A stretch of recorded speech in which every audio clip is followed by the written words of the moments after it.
Shalom tout le monde, merci de nous rejoindre de nouveau à notre Beth Midrash en direct, où on enseigne la Torah en Yeshua depuis Israël.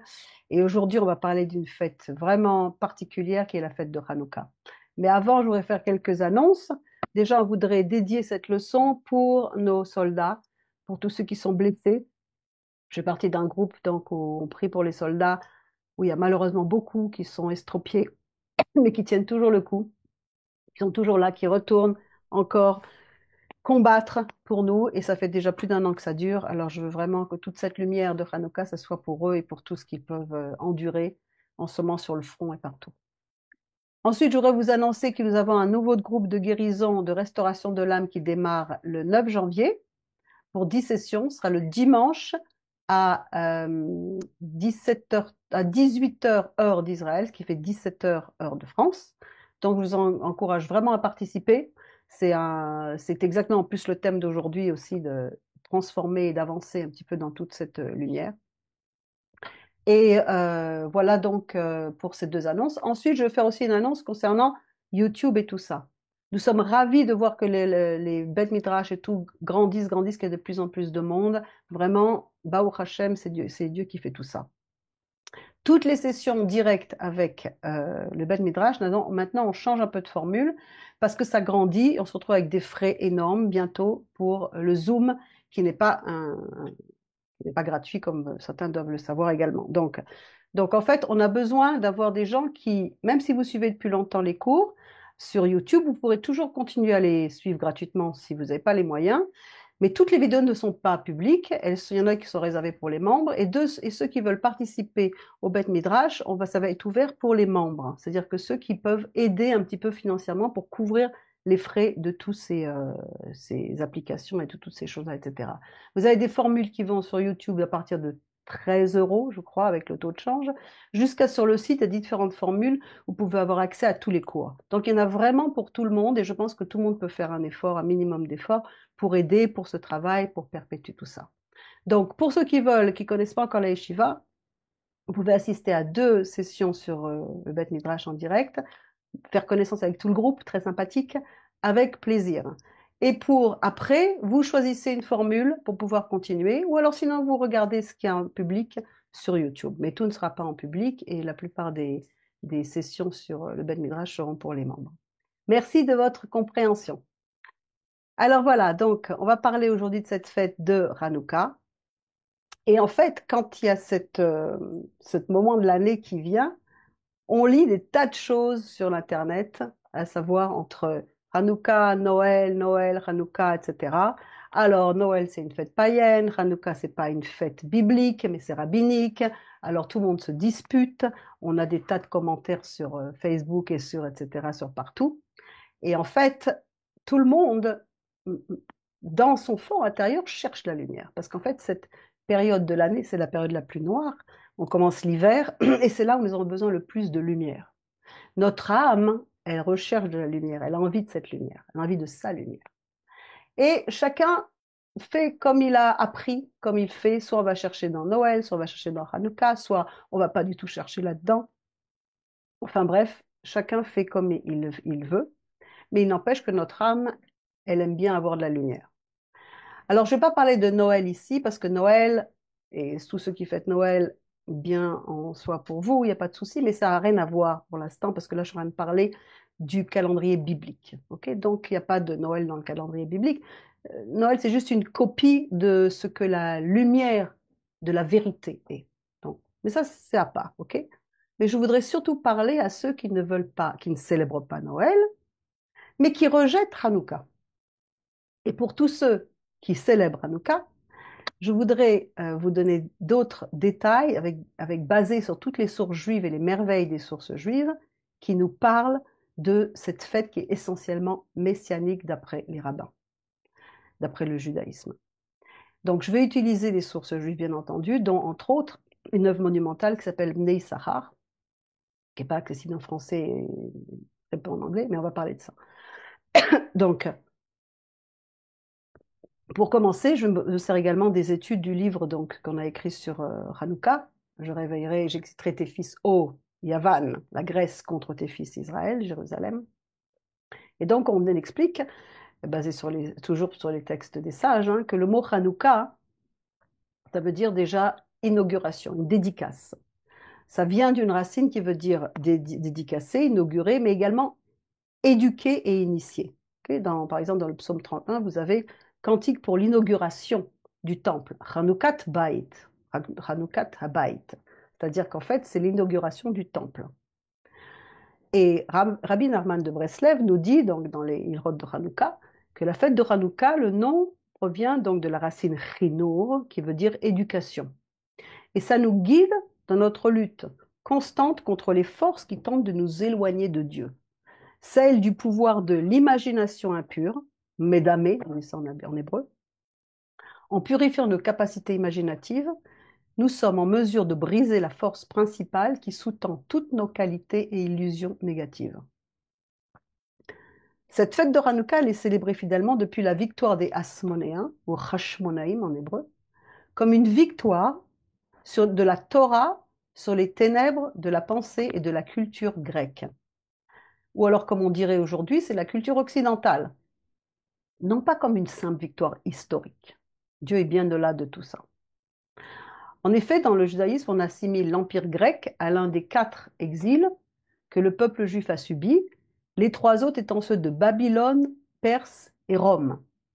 Et ces 4 exils sont liés au premier mot de Bereshit. Genèse 1:2 nous dit « Et la terre était désolation, tohu », ça correspond à Babylone. Et vide, vavo, ça correspond à la Perse. Les 4 exils. Hein. Il y avait des ténèbres, vechocher, ça correspond à la Grèce. Sur la face de l'abîme, tehom, ça correspond à Rome. Et le verset termine en disant « Et l'Esprit de Dieu planait sur la face des eaux ».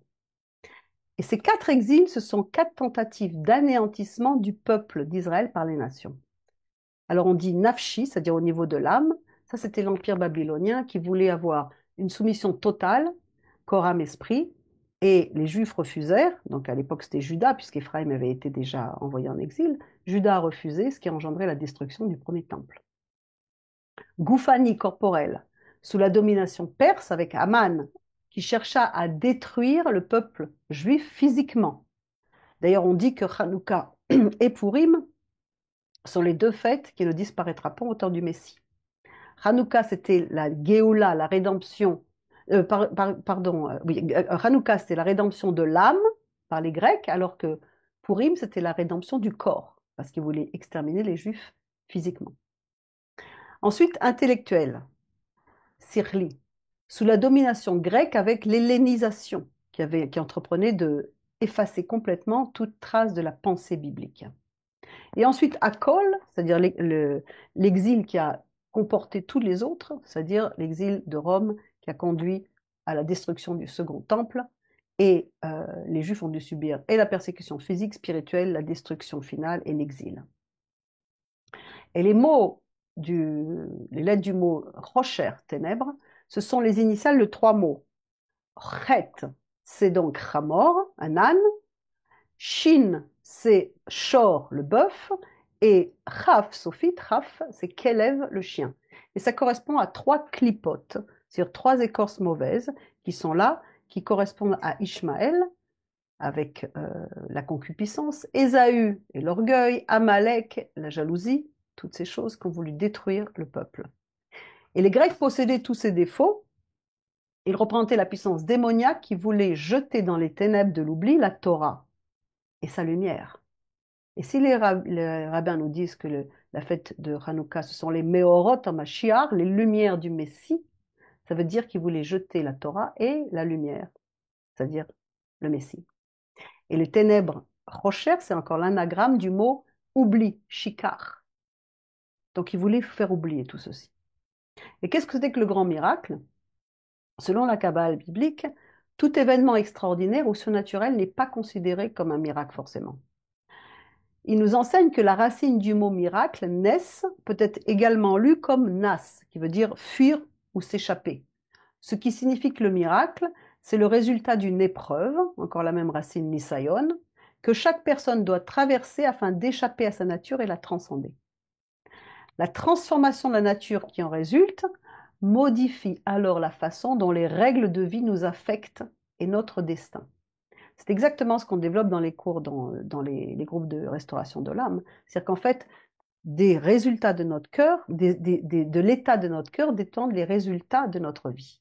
Proverbe 4, 23, garde ton cœur avec soin, car c'est de lui que sont les résultats de la vie, littéralement en hébreu. Totsaot chaim. Les résultats des vies. Donc, en fonction de la façon dont on pense, on a des résultats dans notre vie. Il y a de nombreux domaines dans lesquels on doit changer notre nature. Mais aujourd'hui, on veut se concentrer sur un particulièrement, sur le renouvellement de la pensée, le renouvellement de l'esprit, qui est écrit donc par l'apôtre Shaul.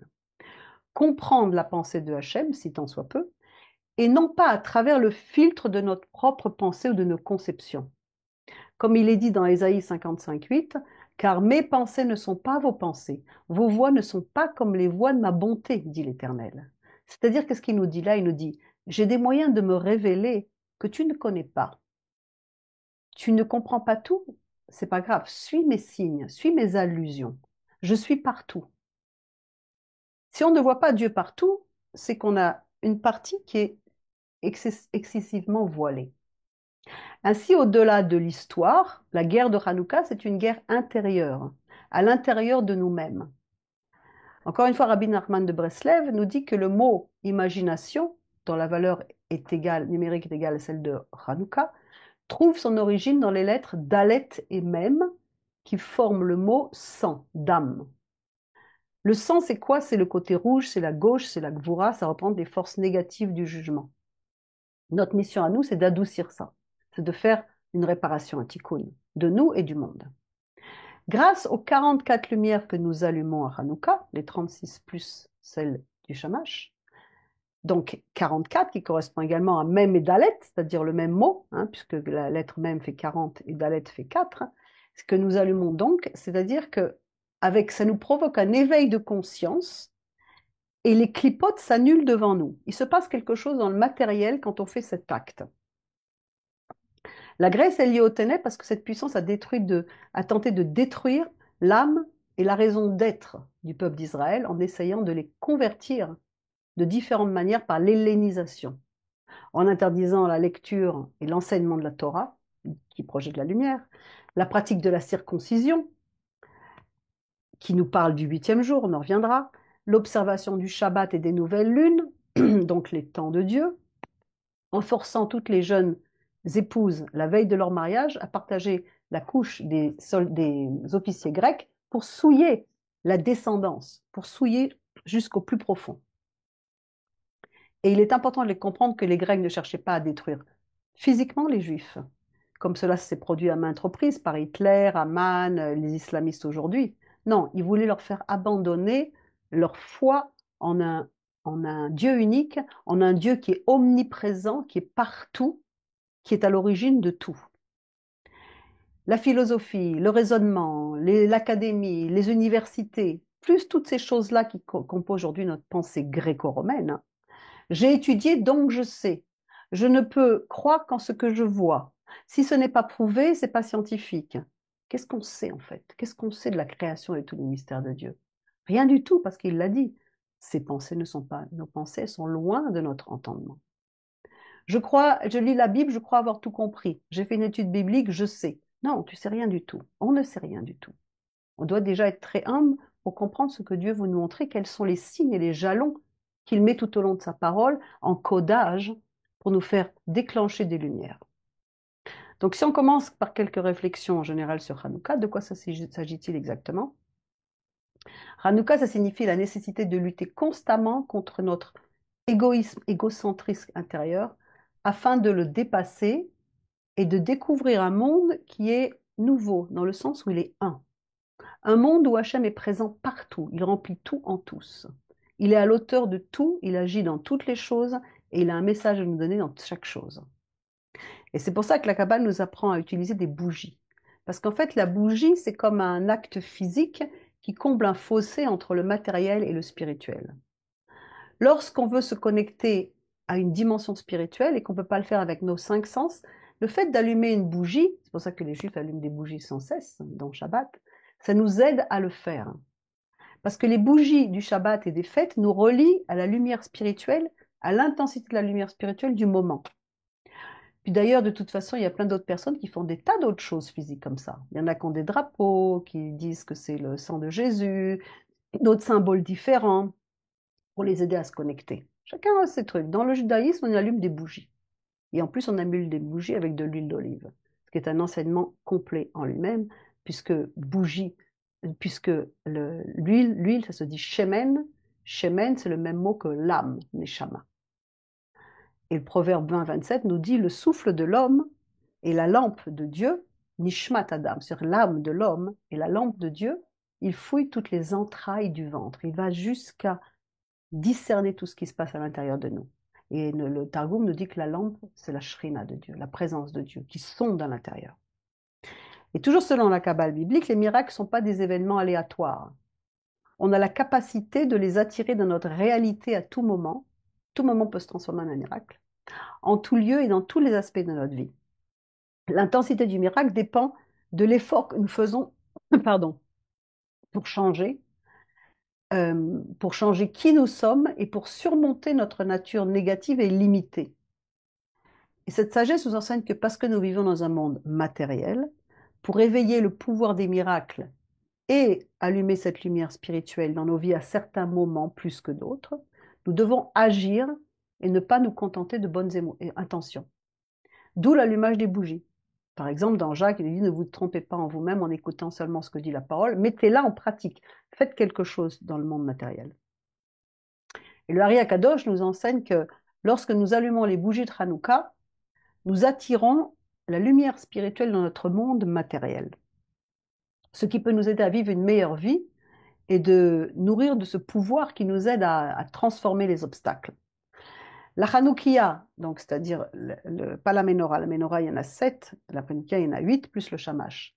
Elle n'est pas allumée pour commémorer des événements historiques, mais plutôt pour nous aider à établir un lien spirituel avec la lumière qui se dévoile à ce moment-là. Et en allumant les bougies avec cette intention, on se connecte directement. Nous sommes liés au miracle. Nous déclenchons le miracle dans nos vies. Parce que nous sommes tous des flammes sur la Ménorah. Hanouka, ça concentre nos méditations et nos pratiques sur la réalisation de la flamme qui est en nous, la mission qui nous est propre, c'est-à-dire répandre la lumière partout où nous allons. Nous ne voulons pas seulement allumer la Ménorah, mais nous voulons être nous-mêmes une Ménorah.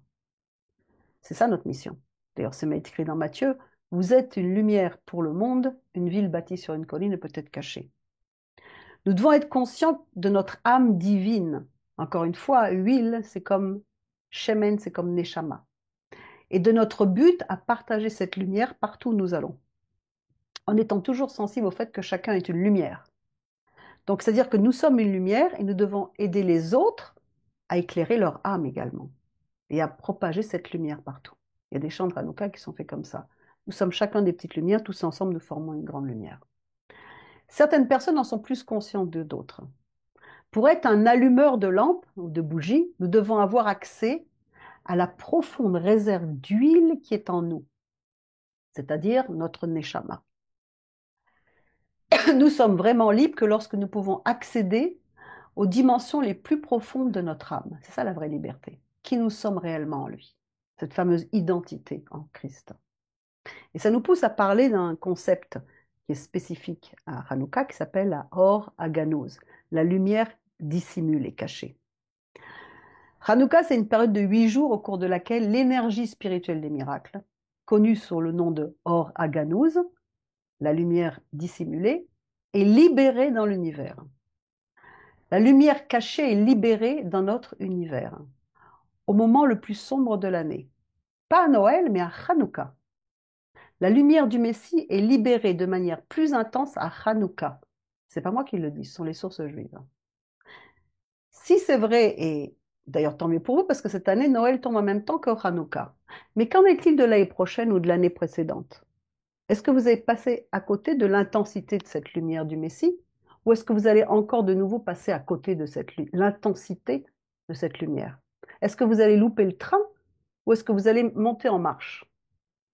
En allumant les bougies, en utilisant les méditations, et on connecte nos âmes à cette lumière cachée, et on plante la graine des miracles, c'est-à-dire des grands et petits pour remplir toute l'année.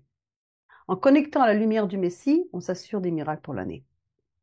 Et le miracle de Hanouka, ça fait référence à une simple petite fiole d'huile qui a brûlé pendant 8 jours à l'époque du Second Temple.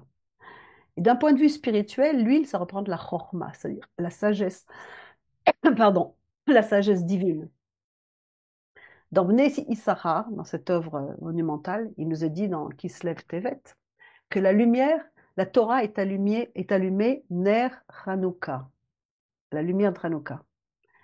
Chaque fois qu'une personne voit une nouvelle lumière, un chidouche reçoit une révélation dans la Torah, elle provient de cette lumière cachée qui se manifeste entre autres à Hanouka. C'est pourquoi cette Torah est appelée lumière. Ça, c'est bien sûr, c'est en fonction de chacun, de la façon dont on investit.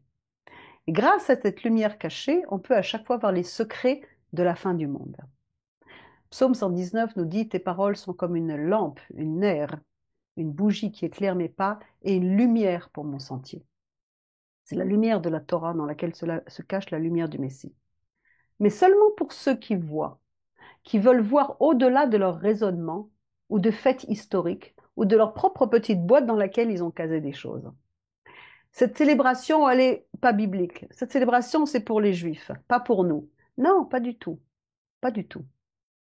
En allumant les bougies chaque soir, on augmente la quantité de lumière que nous désirons et que nous sommes prêts à accueillir dans nos maisons. Et qu'est-ce qu'il y a de si spécial dans cet commandement des lumières de Hanouka, qui n'est pas un commandement de la Torah, c'est pas écrit noir sur blanc. Revenons à cette lumière cachée. Cette question, elle se pose lorsqu'on lit les mots du Rambam dans les lois de Hanouka. La mitzvah de Hanouka est une mitzvah très aimée. Et les autres ne sont pas aimés, les autres mitzvahs, les autres commandements? C'est extraordinaire de dire ça pour une mitzvah. C'est un titre qui n'est attribué à aucune autre. Parce que la réponse se trouve dans le concept mystique de cette lumière cachée. Lorsque Dieu a créé le monde, il a dit que la lumière soit. L'illumination qui a résulté, ce n'est pas celle qu'on voit aujourd'hui.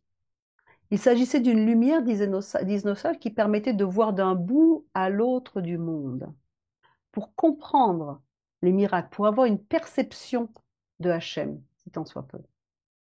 Ce qui est arrivé à cette lumière est expliqué également dans la Gemara, Ragiga, et c'est également cité par Rashi, et qui nous dit « Dieu a vu que les méchants n'étaient pas dignes d'en profiter, et il l'a mise de côté pour l'usage des justes dans le monde à venir. » Alors où est-ce que le Créateur a caché cette or Haganou, cette lumière cachée? Donc nos commentaires sacrés nous disent que l'or Haganou a été stocké dans les mots de la Torah et sous le trône de Dieu. Lorsqu'on apprend la Torah, on acquiert une partie de cette perspective mondiale fournie par cette lumière magique. Proverbe 6,23, car la mitzvah, le commandement, est une lampe et la Torah une lumière. Torah, or. Et une autre tradition nous dit que cette or Haganou, cette lumière cachée, est accessible et se révèle au moment de l'allumage des bougies de Hanouka. Les 36 lumières des 8 jours de Hanouka, c'est-à-dire les 36 lumières sans le shamash, correspondent aux 36 heures de lumière primitive avant qu'elle n'ait été mise de côté. Cette fameuse lumière avec que la lumière soit. Et toujours en Bnei Issachar, il nous dit le miracle de la lumière de la Ménorah dans ce mois est dérivé de façon médrachique de Or Haganouz qui était caché dans la Torah. Comme le mentionne un autre Roker Agadol, les bougies, les 36 bougies qui correspondent aux lettres Lamed Vevav, ont été créées pour Hanouka parce qu'elles correspondent aux 36 fois où les mots lumière, ner, bougie, meorot, lumière éclairante, sont mentionnés dans la Torah. Ce qui fait allusion aux 36 heures pendant lesquelles la lumière cachée a brillé pour le premier Adam. Or, Haganouz a brillé pour Adam. Après ces 36 heures, la lumière précieuse a été cachée et dissimulée dans la Torah. Mais la lumière, elle est juste pour ceux qui voient, qui veulent voir, qui discernent, pas ceux qui raisonnent et qui pensent qu'ils ont tout compris en lisant la Bible. Psaume 119 encore, tes paroles sont comme une lumière qui éclaire mes pas, une lumière pour mon sentier. C'est pourquoi le nom du mois, au cours duquel cette lumière est cachée, est dissimulé dans la Torah, est illuminé, c'est le mois Kislev. Kislev, c'est Kisui Lamed Vav, c'est-à-dire cacher une couverture, la Medvav, sur les 36 fois où la lumière, les bougies et les luminaires sont mentionnés dans la Torah. C'est caché pour ceux qui n'ont pas envie de voir, mais c'est ouvert pour ceux qui veulent voir au-delà de leur raisonnement gréco-romain. Cette lumière éclairante, elle est révélée au cours du mois qui se lève. Et elle également est liée au mois Tevet. C'est-à-dire que Hanouka se termine cette semaine dans la fête, dans le mois de Tevet, qui est après celui de Kislev. Or, le mois de Tevet, ça commence par un Tet, et un Tet, ça veut dire Tov. La lumière est bonne. Et Dieu vit que la lumière était bonne. Tov, c'est cette bonté, cette bonne chose qui se passe avec cette lumière.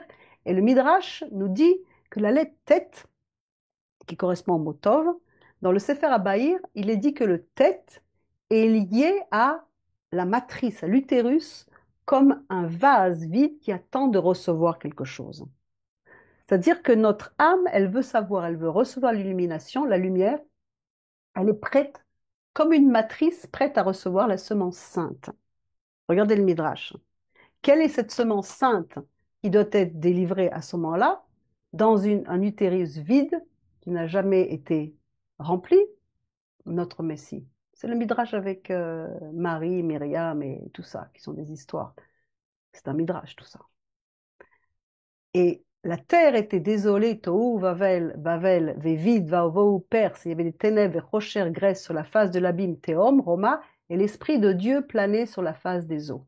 La tradition nous dit que cette phrase en hébreu a la même valeur numérique que Zohi Rucho Shel Mashiach. C'est l'esprit du Messie, présent dans le lieu unique dans le Dieu unique depuis éternité, toute l'éternité.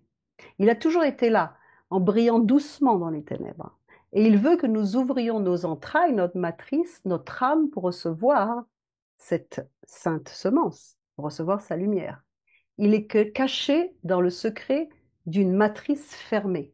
Et on a cette illusion dans Ésaïe 9, 6, 7, pareil, on en a déjà parlé plusieurs fois, car un enfant nous est né, un fils nous a été donné, le gouvernement sera sur son épaule et on appellera son nom merveilleux, conseiller, Dieu fort, Aviad, Sar Shalom. À l'accroissement de son empire, les marbés, et à la paix, il n'y aura pas de fin sur le trône de David dans son royaume pour l'établir et la soutenir en jugement et en justice. À l'accroissement, les marbés, c'est écrit avec lamed, mem, resh, vet, hey. Mais à l'intérieur, la lettre mem, les marbés, n'est pas une lettre normale parce qu'elle est fermée, complètement fermée. Alors que normalement, les lettres fermées sont toujours à la fin d'un mot, jamais au milieu. Et le Talmud nous explique que cette lettre fermée signifie que la venue et l'identité du Messie seraient mystérieuses et qu'il naîtrait d'une matrice fermée. Bien entendu, encore une fois, c'est le Midrash où à l'époque donc où on pense que ça a été la conception, eh bien, il y a eu le miracle de la Vierge qui a été enfantée. C'est un Midrash. Et l'un des noms du Messie, c'est Or, la lumière. Dans la tradition juive, l'expression lumière, Or, pour décrire le Messie, ça provient de Genèse 1,4. Dieu vit la lumière, elle était bonne. Quelle était cette lumière créée avant le soleil et la lune, qui a été créée que le 4e jour? Donc comment est-ce que les plantes créées le 3e jour ont pu vivre sans lumière? À cause de cette lumière-là. Et les sages nous disent que cette bonne lumière, en fait, qui était là, elle est en fait à mettre en rapport avec d'autres versets, dont entre autres le psaume 36,9, qui est donné par David, qui dit « Car c'est auprès de toi qu'est la source de la vie, et c'est dans ta lumière que nous voyons la lumière. » Cette lumière dans la lumière, selon un enseignement traditionnel, c'est la lumière créée le 1er jour, que David reconnaît comme le roi Messie, Melech HaMashiach. La valeur numérique du mot Messie, c'est la même que Or Haolam, la lumière du monde, 358. Et dans le Talmud, dans Psycharabati, le commentaire suivant est fait sur cette lumière en tant que nom du Messie. Quelle lumière à Israël attend-il?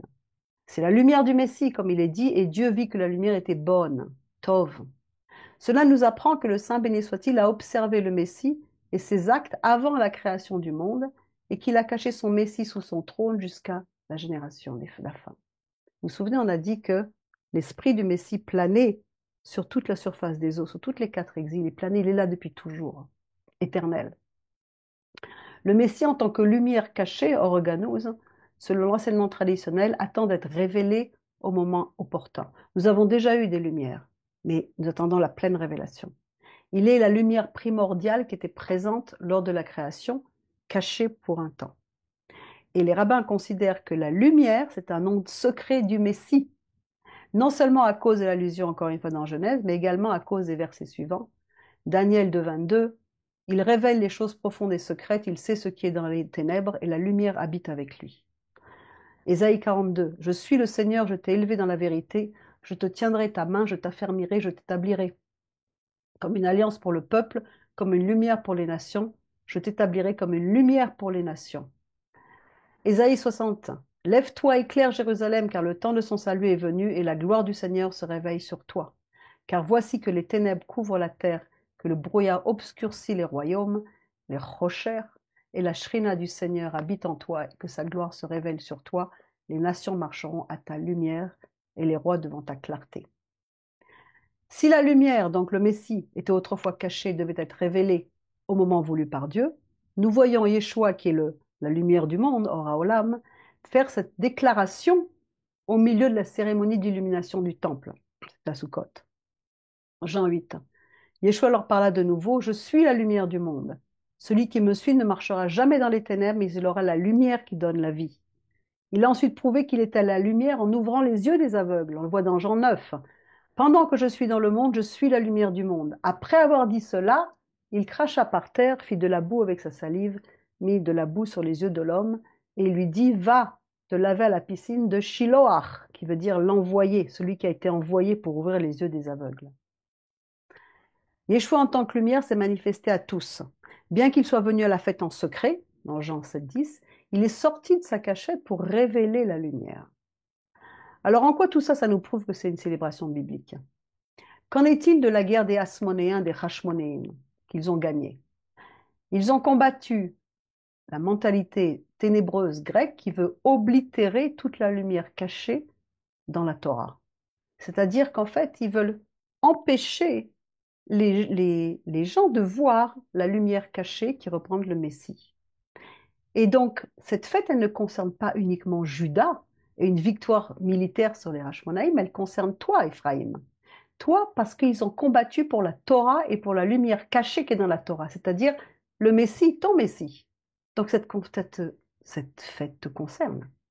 Jean 10, 22, 23, puis vint Hanouka à Yerushalayim. C'est le seul verset où il est question de Yeshua qui vient à la fête. On n'entend pas parler de Hanouka.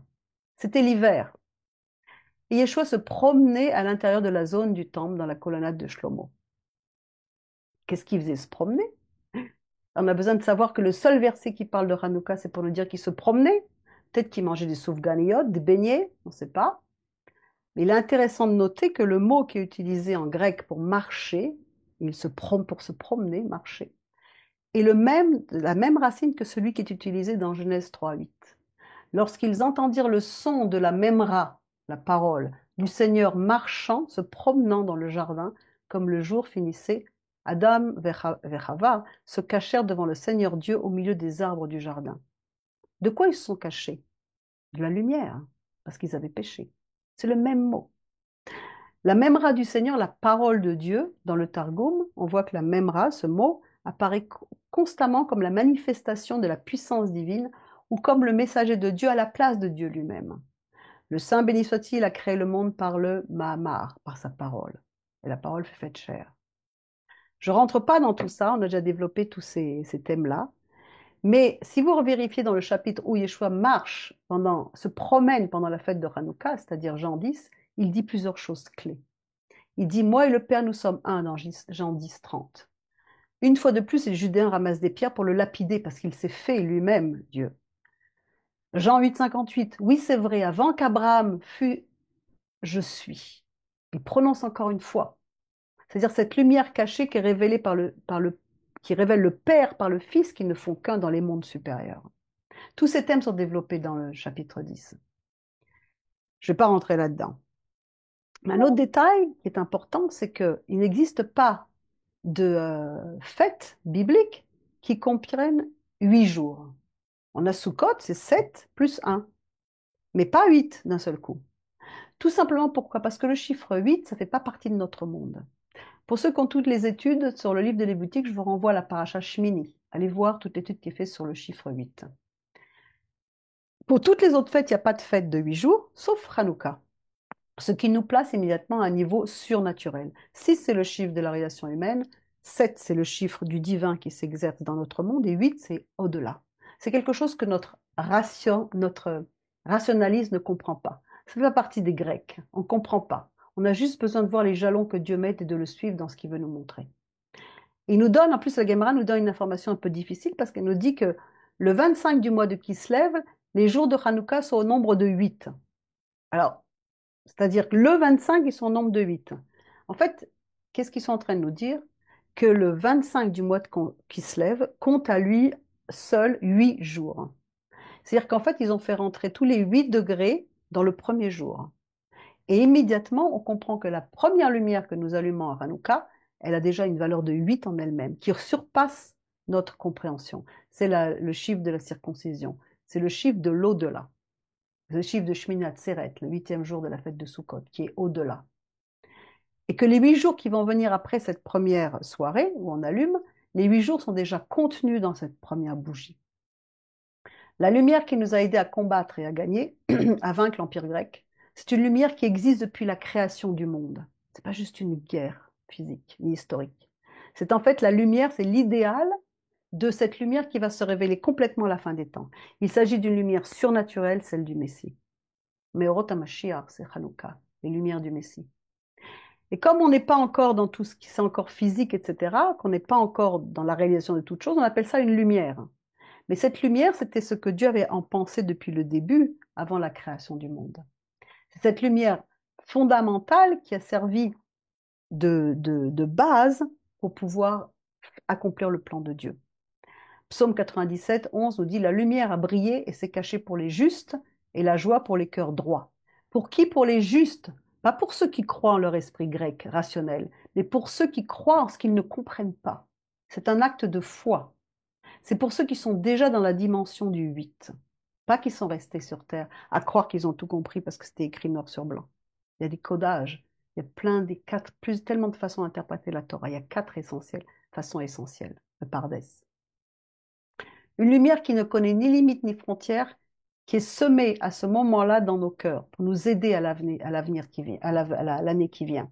2 Pierre 1,19 nous dit « Oui, nous avons la parole prophétique rendue très certaine.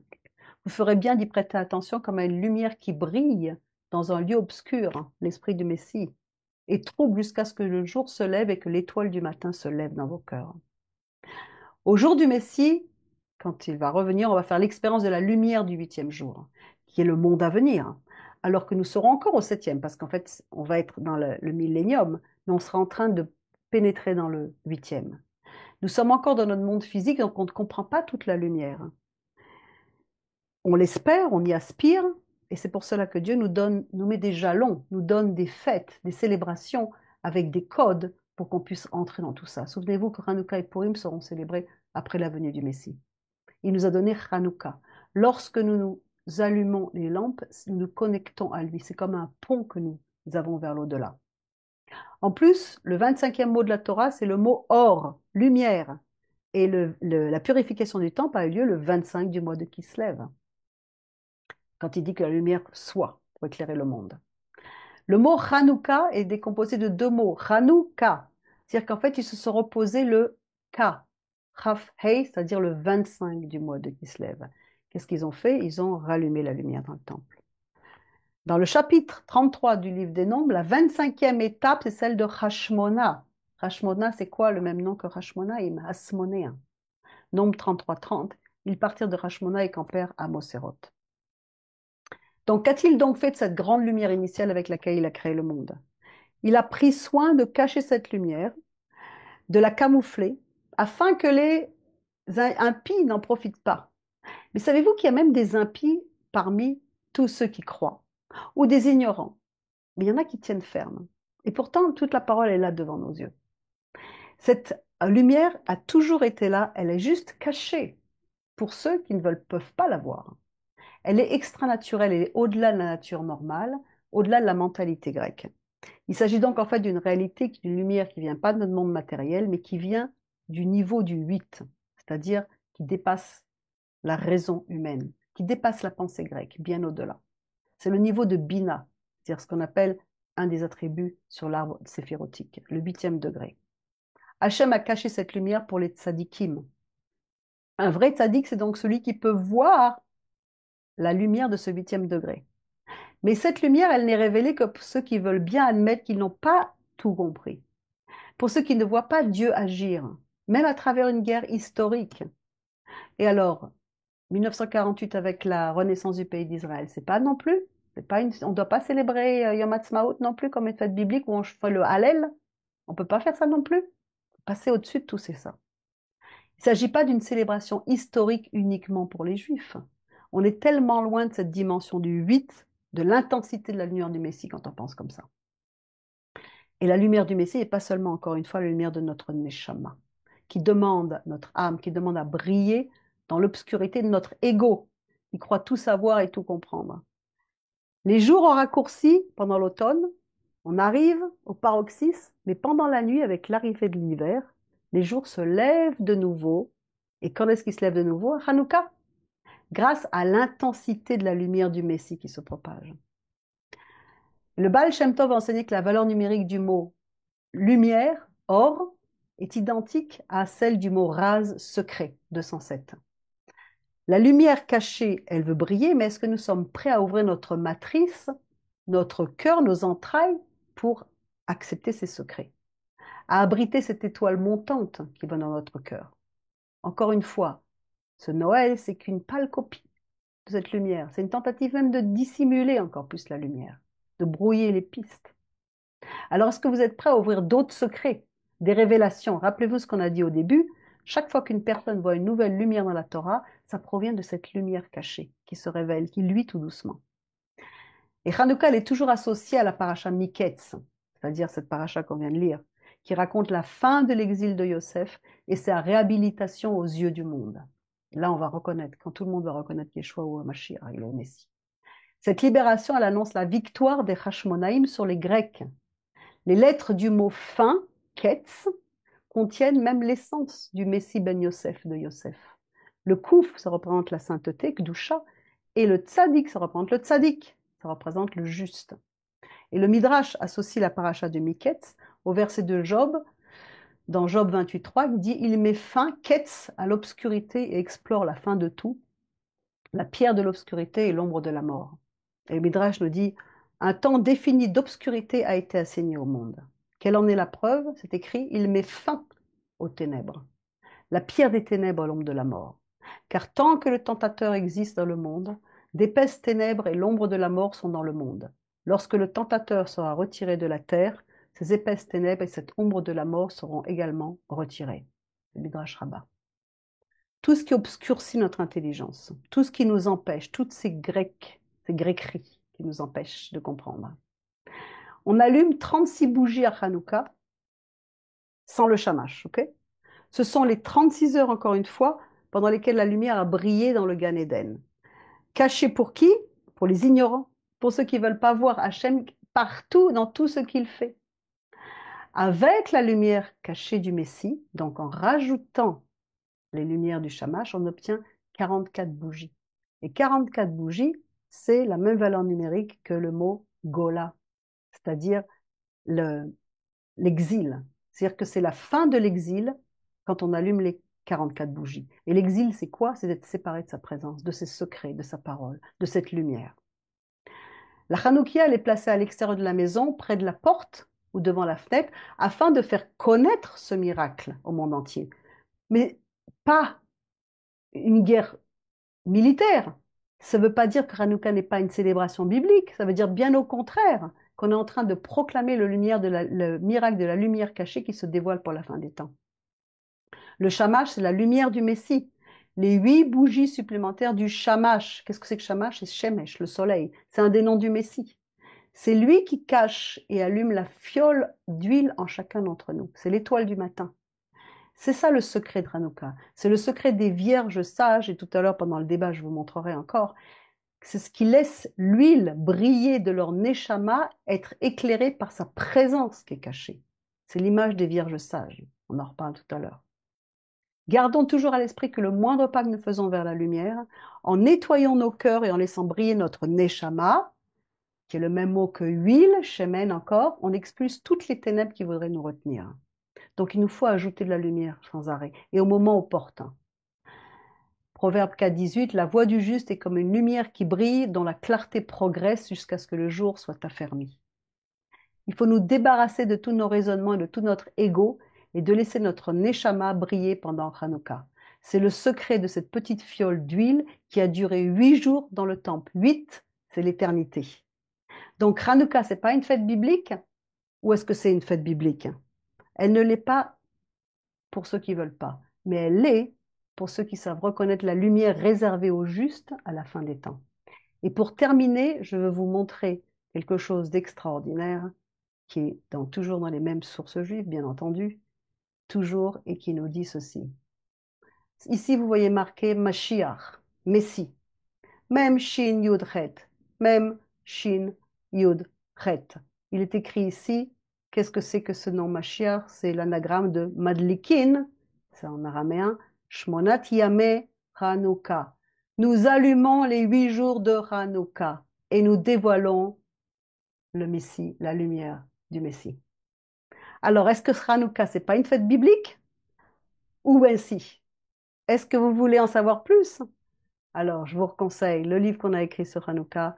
Inscrivez-vous au cours, venez étudier avec nous, rejoignez-nous pour dispenser cette lumière. Il est plus que temps que nous puissions briller des lumières de la Ménorah partout tout autour de nous. C'est maintenant le moment. Donc là, on est en plein milieu de l'allumage des bougies. Ce soir, quand vous rallumez encore une autre bougie, ce n'est pas déjà fait, pensez à toutes ces choses et faites intégrer la lumière du Messie encore plus profond au fond de vous, parce que cette petite fiole de votre âme, Neshama, elle veut s'enflammer à sa présence.